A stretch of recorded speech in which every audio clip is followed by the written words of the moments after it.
Hello and welcome back to History with an Australian, and I am the Australian. And today we're going to be talking about the Austrian Civil War. After the end of the Austro-Hungarian Empire in 1918, the state of Austria was created as a parliamentary democracy. Two major factions dominated politics in the new nation. The Socialists, that were represented by the Social Democratic Workers' Party, and the Conservatives, politically represented by the Christian Social Party. The Socialists found their strongholds in the working class districts of the cities, while the Conservatives built their support off the rural population and most of the upper class. The Conservatives also maintained close alliances with the Catholic Church, and could count among their ranks some of the most leading clerics and religious leaders within the nation. As in most of the nascent European democracies of the time, politics in Austria took on a highly ideological flavour. Both socialist and conservative camps did not merely consist of political parties, but possessed far-ranging power structures, including their own paramilitary forces. The conservatives began organizing the Heimwehr, or the German Home Guard, in 1921 and 1923. In response, the Social Democrats organized a group called the Republican Schutzbund, or in German the Republican Protection Association, after 1923. Altercations and minor clashes between these forces were common, especially at political rallies and other such events, and occurred frequently all throughout the country. The first major incident occurred in early 1927, when members of Hermann Hildt's Front Fighters Union, a paramilitary association likewise affiliated with the conservative camp, shot and killed an 8-year-old boy and a war veteran marching with the Schutzbund in a peaceful counter-demonstration in Schatsdorf. In July, the 3 defendants in this case were acquitted, which led to outrage in the left-wing camp. In reaction to this, on the 15th of July 1927, a general strike occurred, and the demonstrations took place in the capital. After the storming of a police station by left-wing forces, security forces began to shoot at the demonstrators. An angry group of people then set fire to the Palace of Justice, which was seen as a symbol of the flawed and partially judicial system. Altogether, 98 people, 85 of them demonstrators, lost their lives in this July revolt, and many hundreds suffered injuries. Surprisingly, the violence did soon die down, and the factions took their battle from the streets back to the political institutions.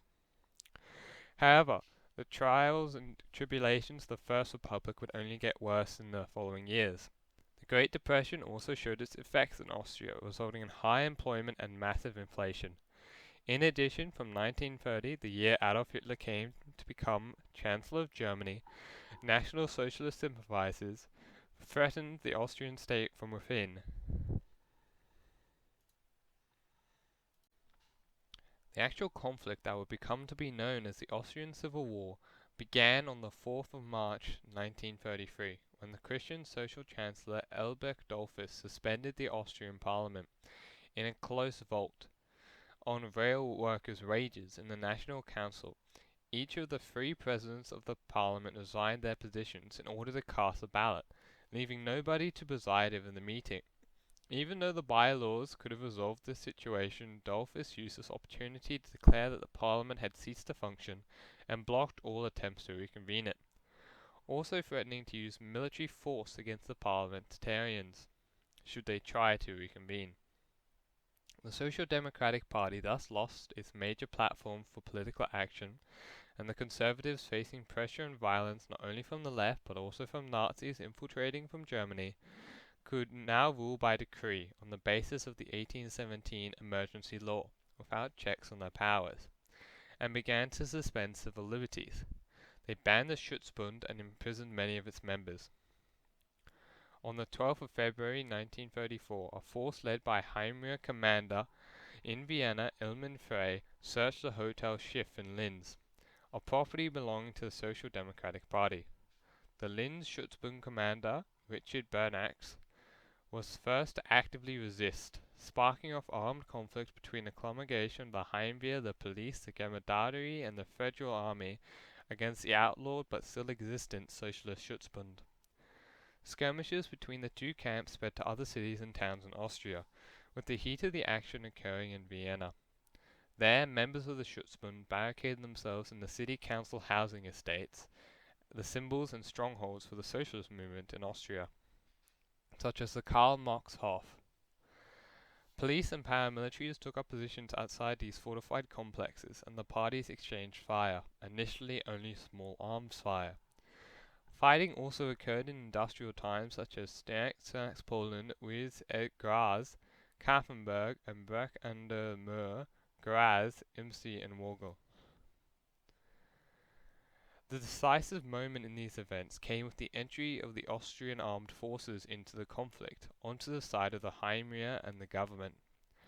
Though the army remained still comparatively an independent institution, Chancellor Dollfuss ordered that the Karl-Marx-Hof was shelled, with light artillery, endangering the lives of thousands of civilians and destroying many flats before forcing the socialist fighters to surrender.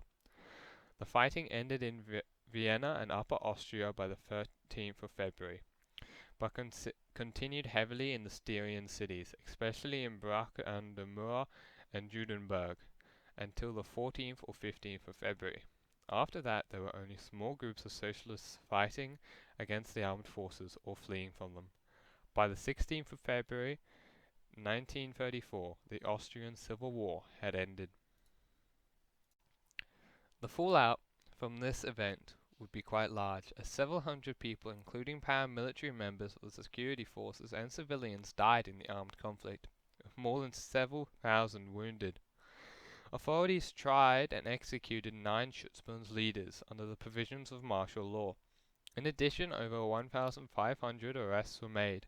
Leading socialist politicians such as Otto Bauer were forced into exile. Jonathan Gumpfer reported that the Schutzbund's members received merciless severe sentences. The incidents of February 1934 were taken as pretext by the government to prohibit the Social Democratic Party and its affiliated trade unions altogether.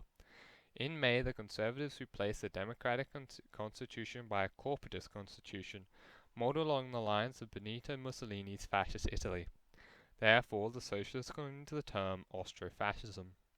Although the underlying ideologies were essentially that of the most conservative elements in the Austrian Catholic clergy, a feature inconsistent with both Italian fascism and Nazism. The Patriotic Front, into which the Heimwehr and the Christian Social Party merged, became the only legal party in the resulting authoritarian regime, the Staatsstaat. Although small in international comparison with the conflicts that would soon follow, the Austrian Civil War nevertheless proved a decisive moment in the history of the Republic, as after the Second World War, when the Austria re-emerged onto the political landscape as a sovereign nation, the politics once again fell under the domination of the Social Democrats and the Conservatives, who now formed a party called the Austrian People's Party. However, so as to avoid the repeat of bitter divisions of the First Republic, the leaders of the Second Republic were determined to put the idea of a broad consensus at the heart of the new political system, with the concept of the Grand Coalition was introduced, in which 2 major political parties shared in the government and avoided open confrontation. The system brought with it stability and continuity, but ultimately led to other political repercussions. But these events of the Austrian Civil War had persuaded many in the political establishment, and indeed the population at large, that a slow pace of political reform was a small price to pay for social stability.